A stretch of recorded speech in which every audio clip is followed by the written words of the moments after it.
আসসালামু আলাইকুম। তো দুপুরবেলা থেকে আমার ভিডিওটা স্টার্ট করলাম।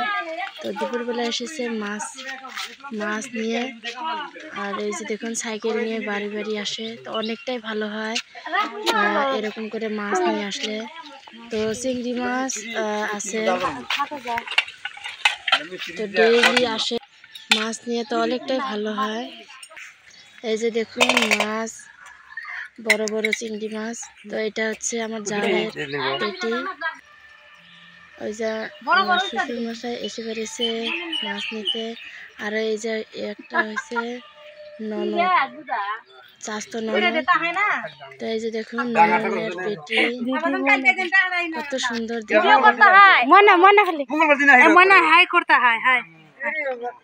তো আমি এখন মাছ কাটবো, তো এখানে বসে আবার যাব উঠোনে। এই যে দেখুন মাছগুলো ঢেলে দেখছি যে কত বড় বড় চিংড়ি মাছ। দেখুন, তো আপনাদেরকে দেখিয়ে দিচ্ছি চিংড়ি মাছগুলো। তো উঠোনে এসে পড়লাম, আর আমার জালের বেটি মানে ভাসুরের বেটিটা এসে মোবাইলটা ধরে দিচ্ছে। আর দেখুন ভিতর থেকে কি বেরোয়।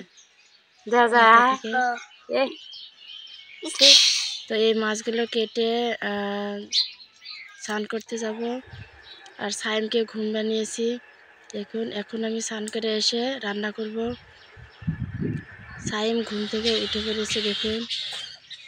আর দেখুন সন্ধে হয়ে গেছে, এখন আমার রান্না হয় নাই। ভাত বসিয়ে দিয়েছি রাইস কুকারে, আর মিষ্টি কুমড়ো কেটে নিয়েছি, আর চিংড়ি মাছটা দেখুন ভালো করে কষিয়ে নিয়েছি। আর সাইম অনেকটাই মানে ঠ্যাঙে ব্যথা পেয়েছে, সেই জন্য কান্না করছে। আর ওকে দেখুন ঠ্যাঙের নখটা সাইকেলের ভিতর দিয়ে গিয়েছিল।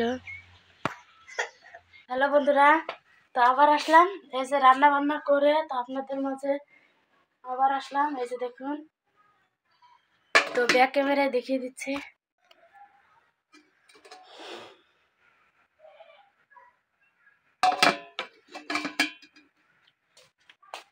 আর এই যে